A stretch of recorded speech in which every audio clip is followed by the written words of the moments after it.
We have the best community. Many months ago, someone trolled a Queer Money Facebook ad, and the articulate and cohesive counter response to this troll from someone we had never met blew us away. So we did some digging around to see who our defender was, Jack Knoxville, and we had to invite him onto the podcast. Turns out Jack Knoxville is a professional superhero for the queer community. In 2015, Jack was the first trans man to run for political office in the southern U.S. He later ran for mayor of Knoxville, Tennessee. Eventually, Jack founded the Trans Empowerment Project, one of the largest providers of direct aid in the US for the trans community, with a focus on disabled, queer, and trans people of color.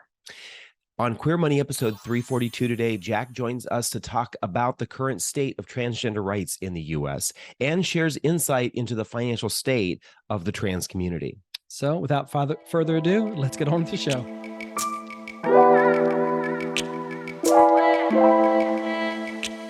So you might find this hard to believe, but every now and then we get trolls and haters on social media. Every now and then. Being a podcast like about 1 o'clock, 3 o'clock, and 5 o'clock.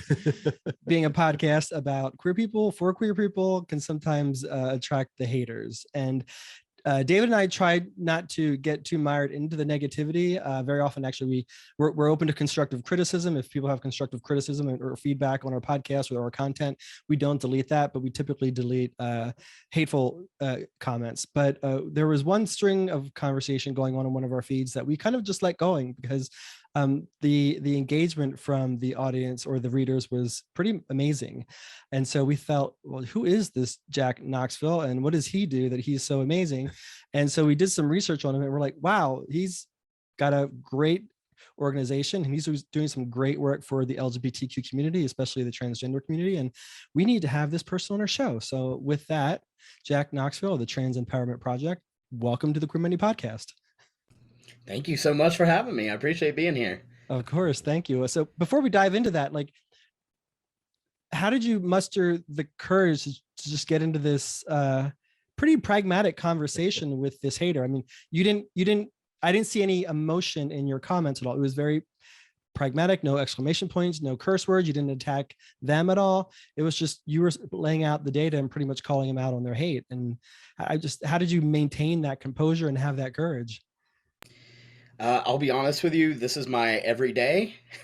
It's like kind of what I do from, running Trans Empowerment Project and also as an openly out trans man myself. I've unfortunately dealt with a lot of hate, especially over the last few years, as we've seen the rise in just all of it. But yeah, so jumping in and also taking the time to understand like what's going to work and what's not. Like for me, I can't spend my energy being angry and fighting with people because it's so draining. But there's a difference between approaching a conversation with facts and saying like, hey, look, actually, these are the reasons why this thing needs to exist. It also lands better, on the receiving end. And even if that person's not listening, to me, I see it as, think about how many people are reading through that news feed and seeing like comment after comment and actually taking that education and doing something with it. Yeah, well, we thank you for that. David and I have a lesson to learn in pragmatism and composure holding. That was awesome. So with that, and unfortunately, practice makes perfect, right? But ideally, you wouldn't have to have that kind of practice, right? It wouldn't be necessary. But to kick this conversation off, obviously, we all are well aware that the trans community is under direct attack from many conservatives all over the country, specifically at the state level right now. Can you give us a sense from your perspective of how you and the folks you work with and through the Trans Empowerment Project are feeling today? Sure.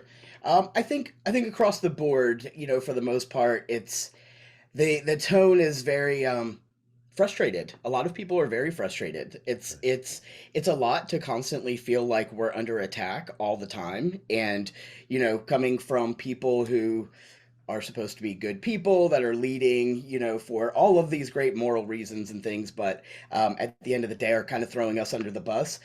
What I try to remind myself and others of is this is the first time in our modern history that we are able to live our authentic lives in the ways that we are. So even though it feels really heavy and like we are constantly under attack, we're also winning. We are doing better now than we have done in modern history as trans people. And so the fact that I can live my life as an out trans person, I ran for office as an out trans guy, like, I've done all of these things and been able to do it as my authentic self, rather than being forced to live uncomfortably, Mhm. as I have been in the past. So I think even though it does feel heavy, yeah, I still think we're winning. Awesome. I have to say, we love hearing that because from as before we started this interview, David and I, we look at the data, we're watching the news, we feel under attack even as cis white gay men. Can't imagine how the trans community and other people in the LGBTQ community feel today, and it does seem heavy and negative. So the fact that you're in the fight and you deal with it every day more so than we are, and you still feel positive, that gives us a glimmer of hope. Right. I'll add, I think that sometimes we get stuck in the day and in the moment, right? But we have to sometimes look at the bigger picture. What kind of progress have we made or are we making as a community?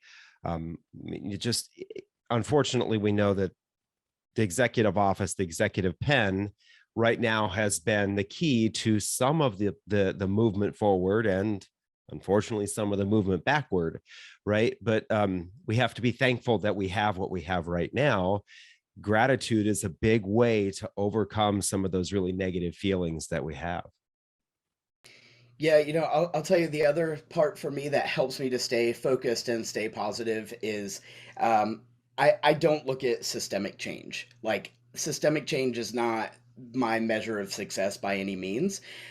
We saw it. We saw it as soon as the last person in office came along, with their giant eraser. They erased years of people's hard work, Mhm. because they could. It was so easy. But where that change doesn't is not easily erasable is in cultural change. And Right. so for me, that's the shift that I'm seeing. When I can turn on the television and see trans characters portrayed by trans people and not in negative derogatory means, that's a win. That is a huge Right. win. Right.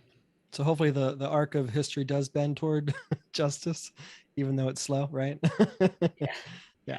So most of us are aware of some of the legislation that's attacking the trans community, specifically in Florida and I think Texas. Texas. What newer pending legislation is concerning to you right now?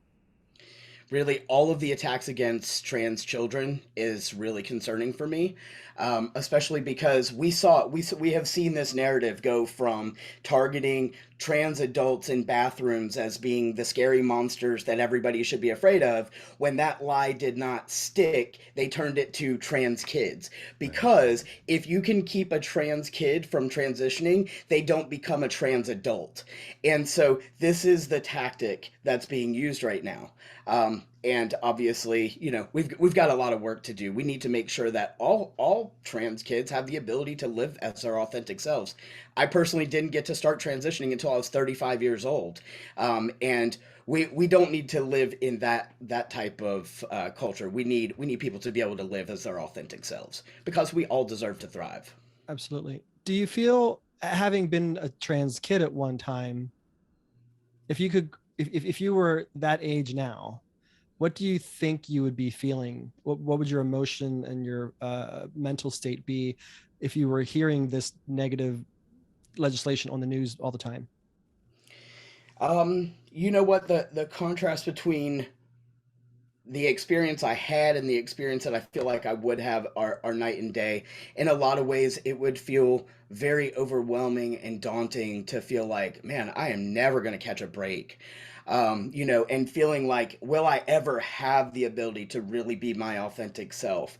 However, I will also say that, as somebody who grew up in the 90s, and there was not that representation, and there was no real mention of trans people, period. The very rare times that trans characters were introduced, they were essentially the butts of jokes. And so seeing that there's movement, I feel like would actually make me feel hopeful and would make me feel seen and visible and like I was not alone. That's, you know, from my own personal experiences. I came out as well bisexual at the time, around the same time that Ani DeFranco came out, and that was the first like person that I was like, finally somebody like me. I didn't have to feel like I was just, you know, this person out here experiencing things in silo, and like, you know, I was the outcast of my group or my town or whatever. So yeah, I mean, being able to see more folks identifying as trans and non-binary that are celebrities and that are achieving great things and stepping into power, I think if anything, that would hopefully give me a lot more hope and a lot more, you know, faith in the future. Yeah, you know, I think I'm glad that you said that. I think you're right, because I'm going back to, you know, when MTV had the Real World, and all of a sudden you started to see some LGBTQ characters, gay men, on the Real World, and then they had My So-Called Life, and you start to see, okay, now there's this representation, and it isn't always negative. There were some negative aspects to it, and so maybe telling more of a real or more of a real story. I'm not trying to gloss over things, but they weren't murderers. They weren't always the one, the person who died in the movie or the episode. So it was, you're right. It did start to seem a little bit more hopeful, even though we knew in the news and especially in politics that it wasn't necessarily positive. But that hope does sort of spring eternal. What new or pending legislation might the average person not be aware of? You kind of, this is your job, is to stay ahead of these things. Is there anything that you're seeing coming down the pike that you want to call out for the community? Yeah, the biggest thing is the criminalization of folks who are helping trans kids to transition. You know, the idea that a medical professional could be incarcerated or face huge penalties for actually helping somebody to do better and Mhm. to live their authentic selves and to, you know, not be going through mental health issues and all of these things. So basically, just the fact that doctors, teachers, parents can all be investigated as though they're doing something harmful by actually supporting the lives and ability for trans people to thrive is one of the most concerning pieces of legislation for me right now. Gotcha. So, Jack, let me ask you, I'm going to play devil's advocate a little bit here. Um, because I think that there are people, definitely a lot of people on the far right, but I think that there are some people in the middle, and maybe some people even in our own community who are just not familiar. So let's just maybe you could answer um, kind of the question that a lot of people have of why can't we wait until these kids are of age to make this decision for themselves? Why can't we wait until they're 18 when they can go buy a gun, when when they are able to do all the things that adults are supposed to do? And we know that adults don't always make the right decision, right? But so why is it, why is now a time, why should parents, legislators, families, concerned citizens be comfortable with and supportive of someone who wants to do this when they're 8, 9, 12, 15 years old?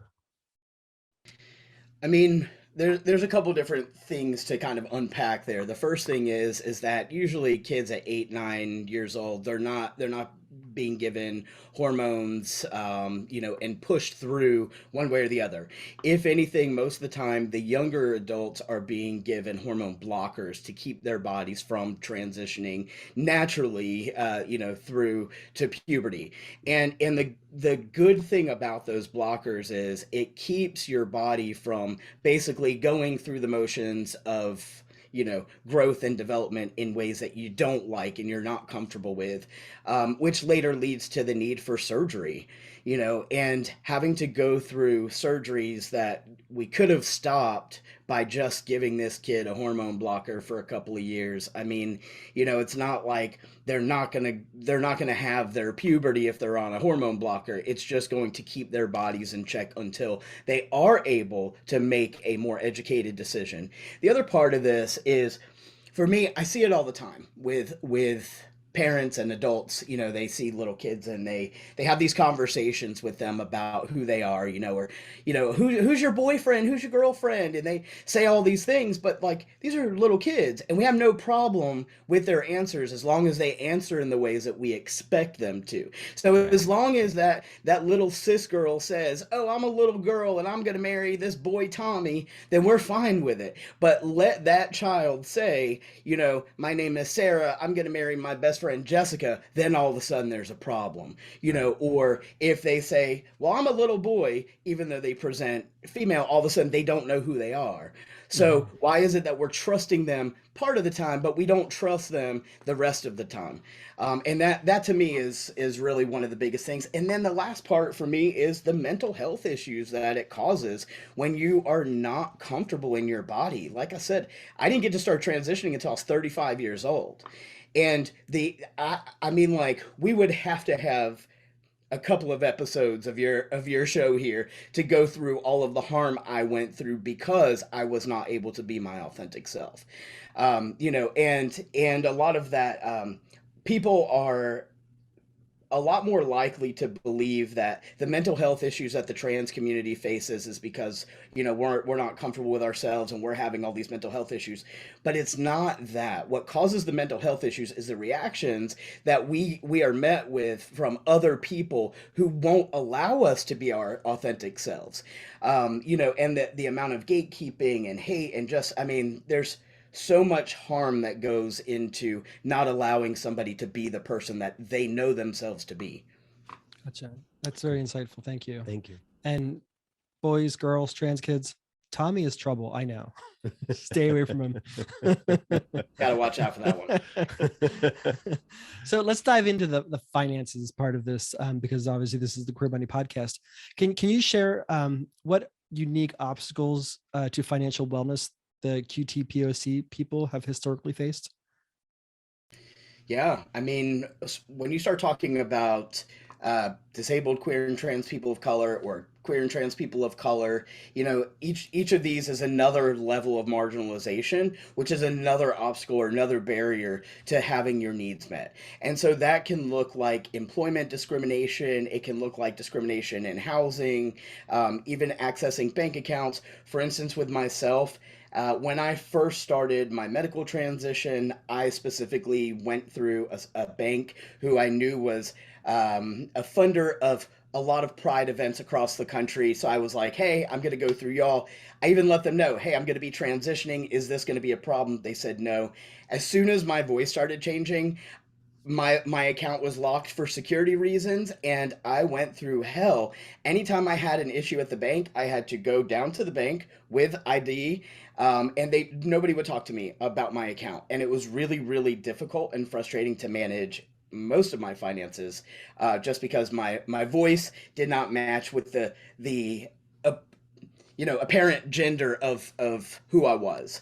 Gotcha. And so, yeah, I mean, there's so many obstacles and barriers out there that are keeping us from being able to live our best lives with financial wellness. Right. I had never thought about the consequence of the actual transition period. I knew that there were the challenges of having the name updated and your gender updated. You don't put your gender on your account, do you? Some yes, yeah, you do. So I knew about the challenges with that. I never thought about, okay, all of a sudden this person's voice is changing. And David and I both worked on customer service phones for various financial services firms. So that would be a red flag. Like, why does the theoretical gender of this name not match the theoretical sounding voice of this person? And that would be a red flag. So the only way you could overcome that was to revisit the bank every single time with all the documentation? Yep, every single time. And then going through having my actual name changed, that just added so much more fun to that mix. Mhm. So, yeah, it's you know, every step of the way throughout your transition is like more obstacles, more barriers, other things that you have to address, and things you may not have thought of, and that goes with, like I said, jobs, even with applying for and interviewing for jobs, same kind of situation happens. I interviewed for a lot of different jobs when I was first transitioning, because actually I lost my job when I started transitioning. I had been working as a senior web producer for a large online retailer, was super excited to finally have access to health insurance. Started my transition. This place was like, oh, by the way, you're fired. Because Tennessee is a right to work state, nobody cared that they fired me, or for the reasons that they fired me. And so I was left to scramble to try to figure out, like, okay, what do I do now? First of all, every single doctor I called, I tried to see somebody before my insurance ran out. Every doctor I would talk to, they'd say, oh, yeah, what do you need to be seen for? And I'm like, well, I'm a trans guy, I want to be seen. And they're like, you know what, sweetheart, I'm so sorry, we're actually not taking new patients today. I'm like, cool, thanks for telling me up front you're a bigot.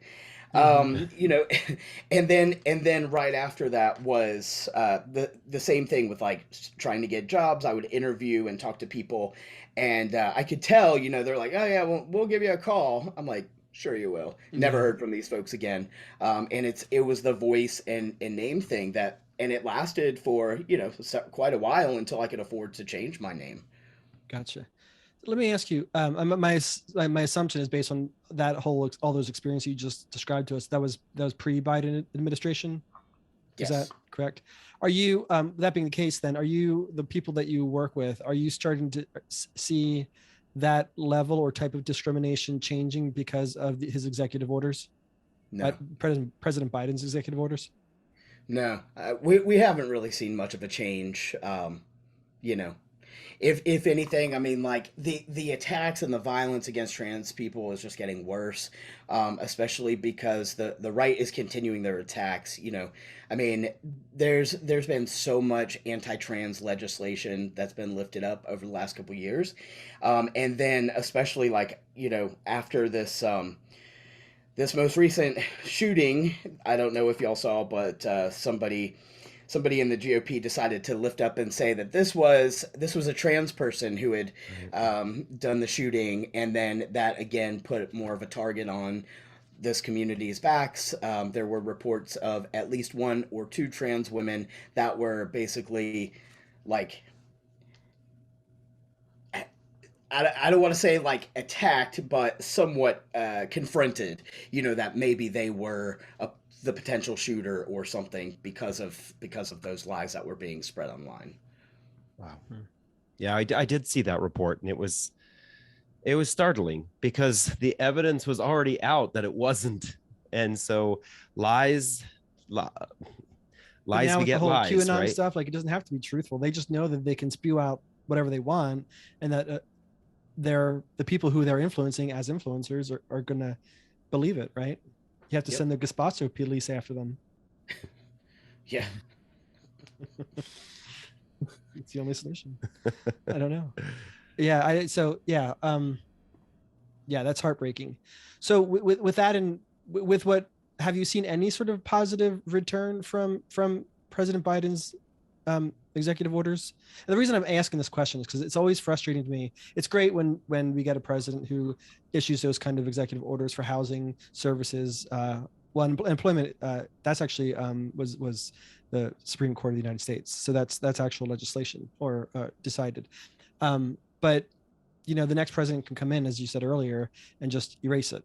And right, there's a good chance, at least from the Republican perspective, that Trump will run again, and there's a potential that he could win. And so on his first day back in office, he could erase exactly what Biden did. So, those are just temporary. And I always hate, because I think that we get excited about it, and then we forget that that's actually not law yet. That's just an executive order. It could be easily erased.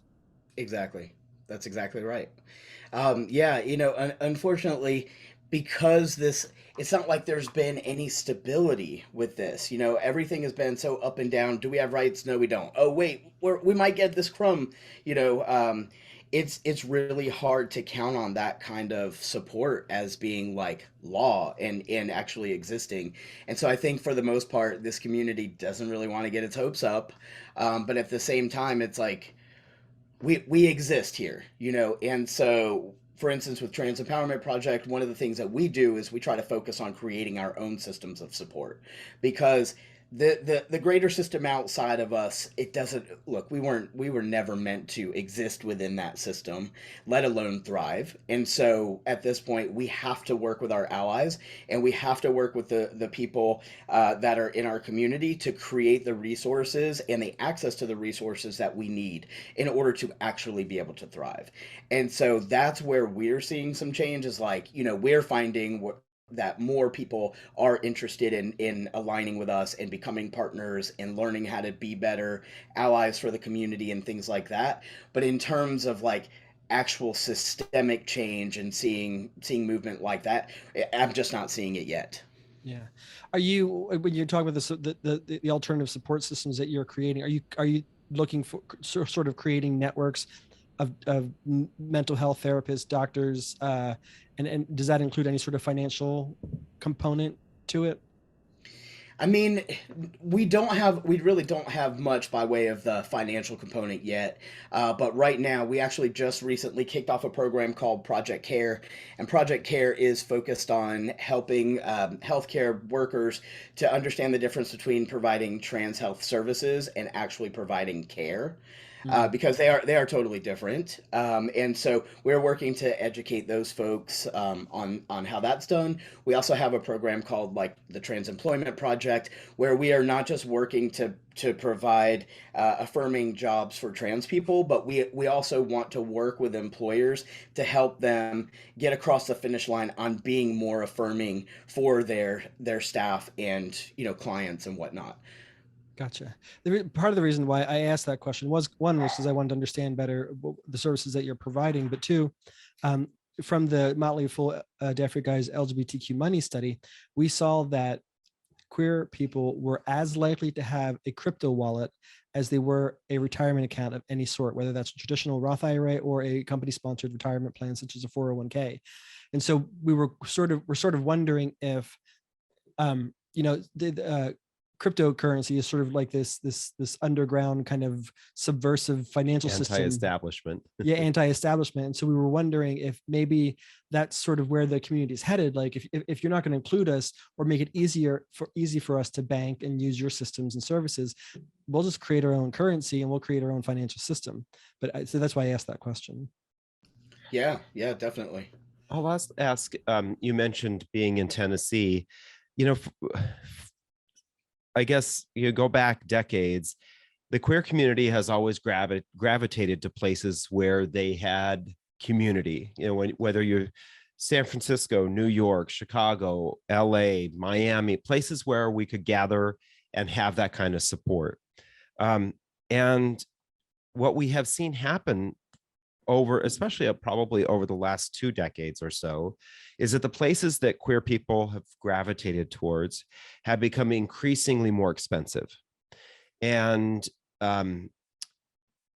we're actually now in many cases being pushed out by wealthy cis non-queer folks.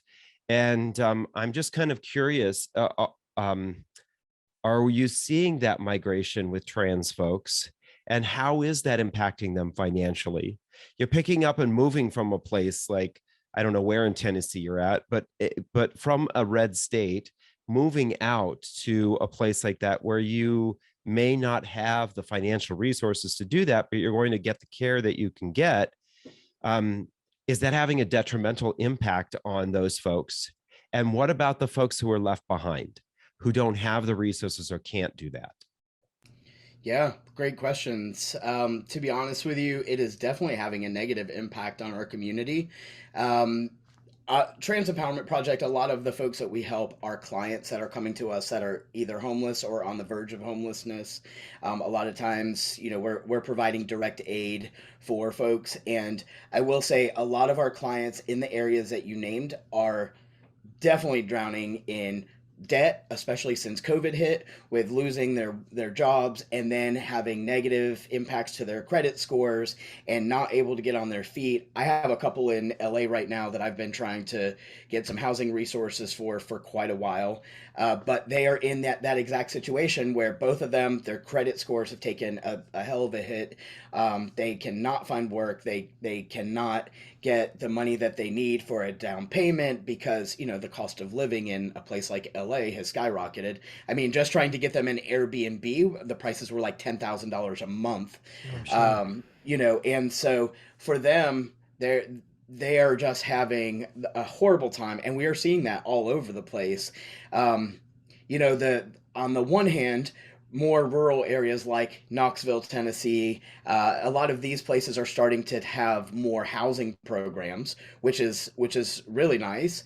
But then in the bigger areas where you're going to find more support for, you know, the rest of your livelihood, those places, either the resources are just drying up, or are just so run down because there's so many people that are depending on these resources. So yeah, it's a really, like, it's a catch-22. Gotcha.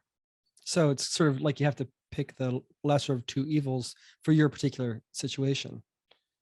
And then, Totally. you know, as you mentioned earlier, if you add for those people who also have the added layer of being special needs, that makes things even harder. Um, can you elaborate on that a little bit more? Sure. Just I'll just go off my own experiences. I'm on the autism spectrum. I deal with chronic pain and chronic fatigue. For me, I basically have spent most of my life without any care because I have not had access to what I needed. I didn't have access to insurance, had a hard time with job resources and things like that. And so that's what happens more often than not. Trans people don't go to doctors because we can't afford it. We don't have the insurance for it. And then when we finally do get to a doctor, a lot of times we have to deal with the discrimination and or uneducated doctors who we're then educating our providers. So we're a lot of times we're having to educate our providers on what care looks like, and that can obviously be really difficult. And then, you know, a lot of times you go to a doctor, you have one bad experience, you're probably not going to go back to that doctor again. Right. Right. Right. You know, I always get frustrated when we have these kinds of interviews because I don't know what to do. So I guess that's the question is what's being done isn't enough. And we know people who are trying to do a lot, organizations and people who are trying to do a lot, but it's not enough because the headwinds are so much more challenging. What solutions? I mean, I know that's a tall order. What solutions do you have? What more can we do as a community, specifically the LGBTQ community? What more can, because I oftentimes think that maybe until recently, maybe it's changed a little bit, but we oftentimes forget about the transgender community when we talk about gay rights issues, right? And so maybe that's starting to change now, but what can we as a community do more of and do better of? I think that's a great question. And also, I mean, you're exactly right, is that a lot of times the LGB forgets about the T, and we can't afford that. We really need everybody to make sure that they're showing up for trans people. Like for me myself, I've been doing this work for 20 plus years now. I started an organization back in 2002 called Free to Be. The whole purpose of that was to fight back against the state of South Carolina was using the antiquated sodomy laws to try to criminalize homosexuality. In that was, like I said, probably around 2002. And you know, like I did a lot in that moment. I put together an awareness tour, took all these bands to different LGBTQIA clubs around the state of South Carolina to help them get educated and understand what was on the table during that particular year for voting rights and things. But what seemed to happen to me was it was like once, you know, like the gay and lesbian group had the right to marry and things like that. It was like, you know, we're done. We've had our liberation. And so there was that, like, forget about trans people thing that happened. And I mean, I felt it personally myself, and it's been really frustrating. It's been really frustrating to navigate and to also experience.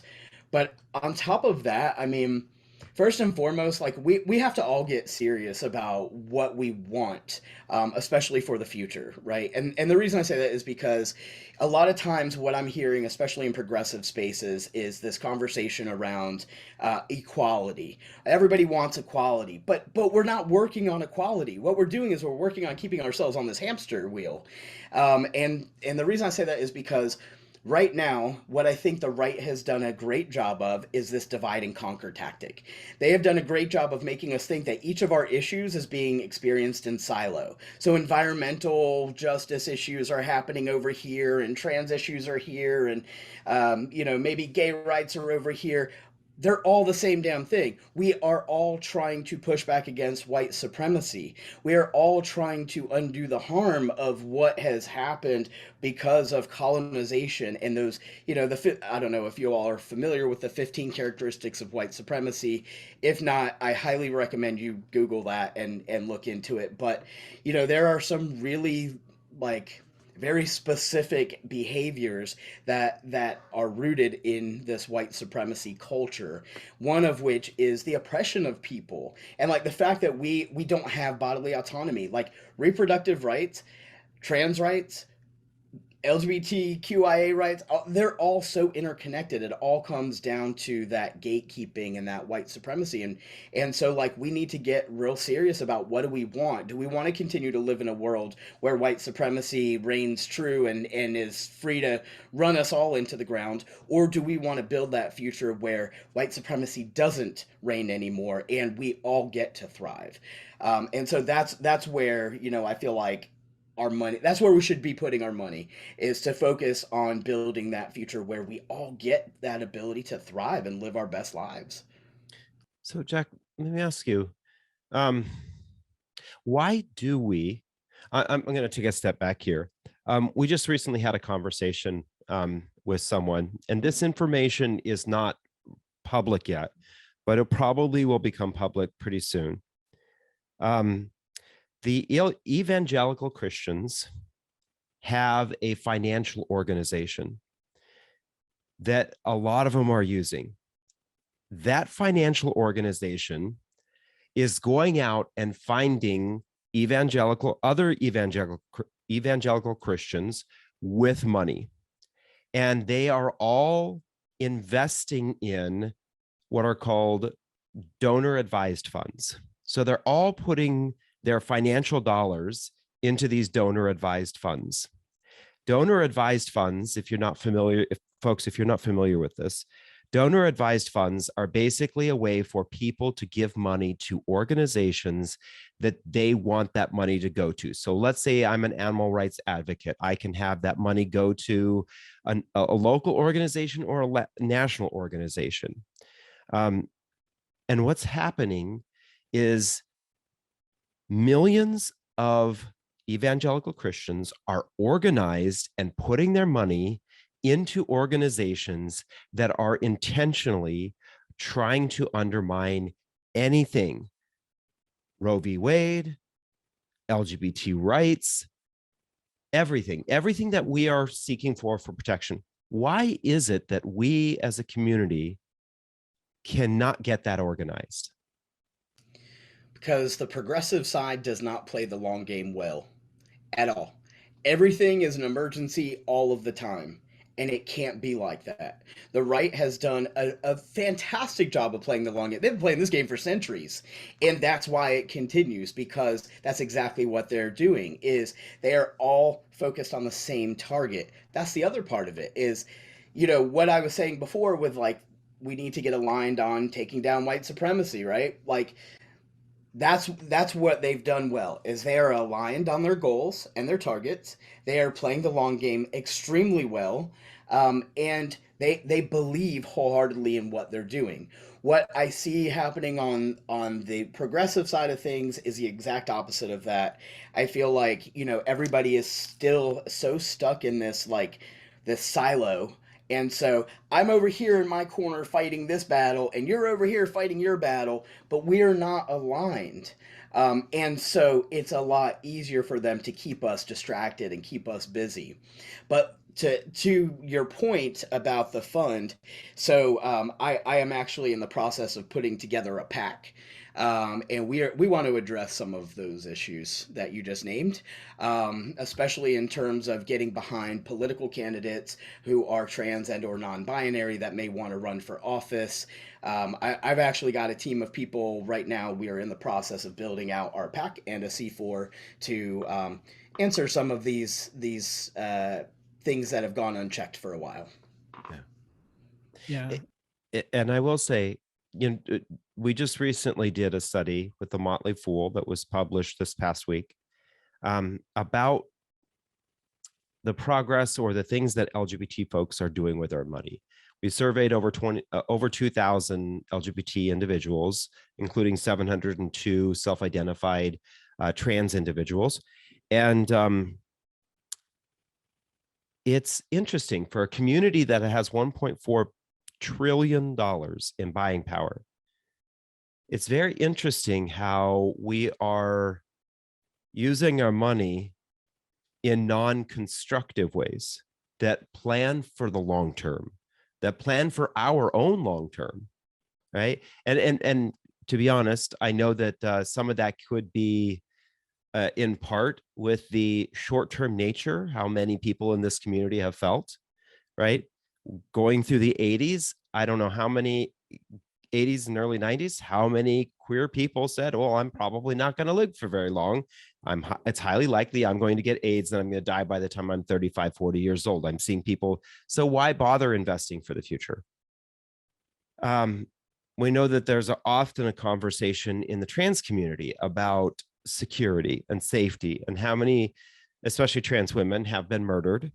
And so we're not thinking about the long term. And in our own personal lives, it's kind of hard that we would think about the long term collectively. Yeah, I think another part that's missing from that conversation is the fact that, a lot of trans people get pushed out of their homes at young ages. And so we don't always get that level of education and care that our cis counterparts may get from their parents and even from schools.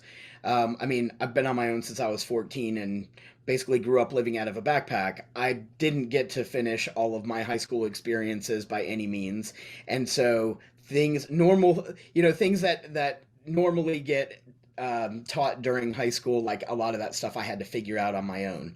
And so I think that there's a real lack of education, especially around more of like the social skills, and the adaptive skills that we need that aren't just around book learning, but around like functioning and surviving in the everyday society. The other part of that is that so many of us tend to be in survival mode, that there is no tomorrow. We can't think about what's going to happen a week from now or a year from now. We barely have the money we need to make it through today. And in a lot of cases, don't have that money. One of the most requested assets that I see coming through Trans Empowerment Project is food. So if that tells you anything, I mean, our community is hungry. A lot of our clients are coming to us and have not eaten or don't have access to food on a regular basis. So when we're talking about, how do we figure out how we're going to retire? How do we even make it through Thursday, let alone plan for a retirement? Yeah. So if you're looking at Maslow's hierarchy of needs, you just can't worry about, you don't have the luxury to worry about what things are going to be like when you're 60, 80 years old. You're just worried about your next meal. Yeah, but the thing is, we still know, regardless, I don't know who has that $1.4 trillion or $1.4 trillion, but there are people in the community that apparently have that, because that study continues to come out and continues to reinforce that number, and it's always slightly increases study after study. So those of us who have that money maybe need to start realizing you're probably going to live now, thanks to all the medical advancements we've had. You probably will live to your 70, 80, 90 years old. And maybe it's time for us to just start doing more, being more organized and doing more with that money than just buying travel and entertainment and alcohol. And I know we're going to get people are going to push back and say that we're shaming the community, and we're wagging the finger at the community, and we might be, but we can't, to your point, we can't continue to act like everything is an emergency right now. We need to start thinking long term, because those of us who want to take away our rights, they've been working on this since before Jerry Falwell, right? This has been a strategy of theirs since Ronald Reagan became governor. This is a 30-year, 40-year strategy. And here we are kind of running from one fire to the next fire, trying to put everything out. And we're just running around like chickens with our heads cut off. So we got to get organized. And if that requires a little bit of shaming, so be it. Or we're just going to leave horrible opportunities for the generations that follow us. Yeah, and that's actually one of the things that really drew me to your Facebook thread to begin with, and what got me jumping in on the comments was, I don't know if you remember, the first comment that I responded to was somebody scoffing at the idea that we needed a Queer Money podcast. Like, there was I can't remember the exact comment they left, but it was something like, "Oh, who cares if you're gay? You don't need, you spend your money the same." And I'm like, no, we do need these resources for that exact reason. Is that for too long we have had to exist in that like today mentality. But I think you're exactly right. I think there are more support resources than we've ever seen. Just like, we talked about at the beginning of this call, is like we are making strides. We are seeing that trans people can live successful, happy, fruitful lives. We don't always have to have our story ending in violence or ending prematurely. Like, we have the ability to thrive. For the first time, we are in this situation where we have the potential to create whatever story we want for ourselves. And the best way to get there is through learning how to create more stability for ourselves. Whether you're operating on a $10 a week budget or $10,000, a month, whatever, it doesn't matter. It's still the fact that like we have to build that security for ourselves and that foundation so that we can continue to do well and just keep growing. Mm-hmm. Yeah, absolutely. So with that in mind, I'm going to tack just a little bit, because some of what we've talked about is disagrees with some of the data that we did find in the Motley Fool Jeffrey Guy's LGBTQ money study. We were all of us who worked on that study were very surprised at the positive numbers that we got back from the 702 self-identified trans folks. 38% of trans Americans reported earning more than $100,000 a year, compared to 26% of the queer community overall and 31% of Americans overall. Trans respondents credit scores tended to be better than the queer community overall, and they were also more likely to report having a non-retirement investing account. So for most people, if you're not aware, typically most people have go to a company-sponsored or traditional retirement account because they're more ubiquitous, easier to access, and very oftentimes your employer kind of imposes it on you in a good way. And so to have a non-retirement investing account is sort of next level kind of investing. So it was surprising to see that 56% of trans respondents have a non-retirement investment account versus 44% of the overall queer community. What do you think is going on there? Why does the data that we found from the study seem to disagree with what we see and hear in general from the community overall? I mean, it really has to do with your sample set and your responders. Who's reading Motley Fool, who's engaging with this survey. Because it does kind of go against what I've been seeing, especially in terms of like the people who come to me, for instance, like I said, for the most part, are people who are already homeless or facing homelessness. So the data I'm seeing come in through our inbox is going to be quite different than folks who might be reading Motley Fool. But we do know from the trans wellness or trans health survey that the National Center for Trans Equality led in 2015, which they're about to do another one soon. So hopefully we'll get some new numbers.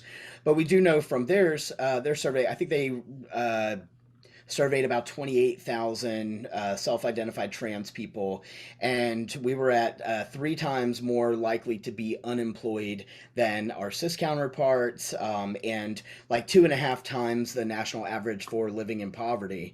So, hopefully the difference between that survey and your results also are an indicator of the progress that's been made over the last couple of years as well. So I think that there's definitely going to be some room in there for that. Yeah. Yeah, we kind of hope so. Yeah, and I'll just throw in there the respondents to this survey are not Motley Fool Readers. readers. It's actually it was a sample that was taken all across the country Through a third by a party. company called Pollfish. So it specifically was not looking for individuals who may have a tendency to be investors or to be making progress financially. And I think, the sample size of 702, obviously it's smaller sample size. John and I have a number of theories as to why we think it might be the case. And maybe you could address this, one of the ones. We're just kind of curious, do you think that now that we're seeing much more, especially within the queer community and in media, more acceptance of trans folks, do you think that there are more folks who are older who are starting to transition, who have finally said, okay, I have been this way for myself? Well, like, for example, you said you didn't start transitioning until you were 35. And so I'm curious, we're just kind of curious as maybe we're starting to see a larger number of older folks transitioning compared to individuals who may be 18, 21, 25. And because of that reason, they may have a history of having a career, having made certain life decisions that prepared them.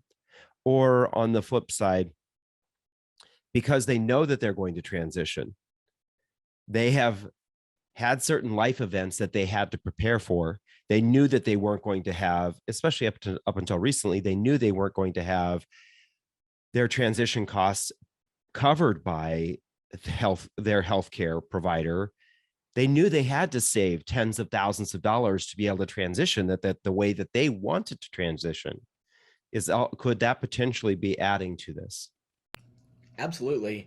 I think the first piece that you called out, especially around the number of older folks that are starting to transition, I mean, it's huge. There are so many people, over the age of 40 who are transitioning now that never thought it was possible previously to be able to live their authentic lives. And so, yeah, I think that's going to be a part of what we're seeing as well. Yeah. So these people would have more established careers, have more financial security already. Suddenly, hey, oh my gosh, I can now transition. It's easy. I don't say it's easy. It's easier to do than it was ever before, and I never thought I would have this opportunity. Now I can do that, and just by virtue of the fact that I maybe went through most of my life as a man, now that I transition as a woman, I'm trans, and my financial security is reflective of my life prior to that. Yeah. I also think, I think another part of that is, like I mentioned earlier too, is like the number of folks who are interested in being allies and really opening themselves up to be more accepting of trans folks in general. Like seeing the number of employers that are growing, that are willing to not just accept a trans person, but like literally make room at the table and, provide an affirming and safe space for trans folks to work in. I think, that number is also higher now than it probably has been, at least in modern times. Yeah, I love that you said that. People are going to get tired of hearing me talk about this, but I just finished reading "Believe It" by Jamie Kern Lima, and one of her strategies, her entire career, she sold her cosmetics company to L'Oreal for billions of dollars. One of the things that had been important to her was to anytime she got a +1 to any sort of event, whether it was a board meeting, a cocktail party, some sort of conference, whatever, anytime she got a +1, she's always been very intentional about bringing a woman along with her to give them the opportunity to connect, have their voice heard, hear how people at these events talk, sort of get their gears churning. And I think maybe that's something that we need to sort of do in the LGBTQ community, right? We do have more maybe it is that more cis white gay men are getting a seat at the table, or lesbian women are getting a seat at the table. We need to be more intentional about bringing other people from the LGBTQ community along with us to make sure that they get to be a part. We can double what we've got at these tables, and we can get the conversation started more quickly, get these people integrated to the faces and the people that they need to be, so that they can start having influence as well. Which leads me to one of my final questions here. We talked about this a little bit earlier. We all each only get one vote, and that vote only goes so far, and unfortunately never doesn't go far enough. With that, what more can we do politically right now to help the trans community, those of us who maybe are trans? Yeah, I mean, one of the most impactful things that you can do is have a conversation with three friends, any three friends. Um, this is a shout out to a company called Vote Tripling, who has just done an amazing job of really digging into like where does the biggest impact get met, and it really comes from holding conversations with three people that you know. And so that is called relational organizing, is having conversations with people you know in the places that you're already comfortable with. And so it's not like you're knocking on a stranger's door saying, hey, let me talk to you about trans people, because that's probably not going to get you very far. But you holding a conversation with a friend or a family member that you already know and already loves and respects you is going to definitely make it a lot further. And so making the time to hold these conversations and keep your friends and family members in check and educated, I mean, that's such a huge impact. So making it a point to like allow other people to share their stories is another one. Lifting up actual lived experiences. Right now, one of the reasons that the GOP has been so successful is because they are the ones controlling the narrative of what and who trans people are. We don't get to tell our own stories, but that needs to change, because obviously, the scary monster in the bathroom is not a real story. That is meant to keep people afraid. But stories about what trans people are actually dealing with and what our lived experiences are really like are going to be the most impactful, especially if we want to see progress for this community. So yeah, if you can make some space and hold those conversations with the people you love and care about, I mean, that will get us light years further than than really just about anything else at this point. Yeah, Yeah, I I love definitely that. will say that I think that was probably one of the biggest changes that really has helped, especially gay men. I mean, I always say this, if it wasn't for straight women, I don't think a lot of progress would have been made in the LGBT community, because a lot of straight women loved their gay best friends, and they told a lot of people about us, or invited us to events, or just were there for us at work, spoke up when, and I think we need to continue to do that for the rest of the community. Yeah, I think that's something that's accessible to almost all of us to do. So I love that recommendation. What all and how else is the Trans Empowerment Project serving the trans community? Sure. So right now, our biggest thing is moving the trans community out of crisis and into spaces of empowerment. We have numerous projects and programs meant to kind of tackle the roots of some of our issues, like the Trans Employment Project, which I already told you about. We have an Inmate Advocacy Project, which we have a partnership with 4 different states right now. We have about 30 trans inmate clients who we provide commissary funding for, and a pen pal program. So if folks want to write to somebody who's incarcerated, we definitely have space for you there. There's lots of ways that people can take action with us. We just launched an updated website today, actually. So you can visit transempowerment.org and see what we have for you there. But you can totally join our mailing list. Take one of the actions on the website, donate, follow us. Just keep your ear to the ground and show up when we put out the calls to action, because there is so much work to do for this community. Like, we literally cannot have enough volunteers. So yeah, please keep your eye out and see what we put out there, because we need help. Awesome. Thank you so much. Well, our listeners will definitely check out transempowermentproject.org and follow you on social media. And again, David and I want to thank you for standing up for our show when you didn't have to. And so we feel it's incumbent upon us to support and stand up for the trans community, as well as the Trans Empowerment Project. So hopefully we'll continue to be able to do more to support you and the community overall. Sounds great. Thank you both so much. course. Thank you. Thank you, Jack, for all the work you do for the community. It was an honor to get to know you and your mission. Thank you, our listeners, for listening to another episode. Here's your Queer Money takeaway from this show. Please take Jack's advice and have a conversation with 3 of your own friends who may not already be allies of the trans community, and let rational organizing help you help the trans community. Then join us Thursday for another Queer Money bonus episode, and then next Tuesday for our regular scheduled show. Have a great week.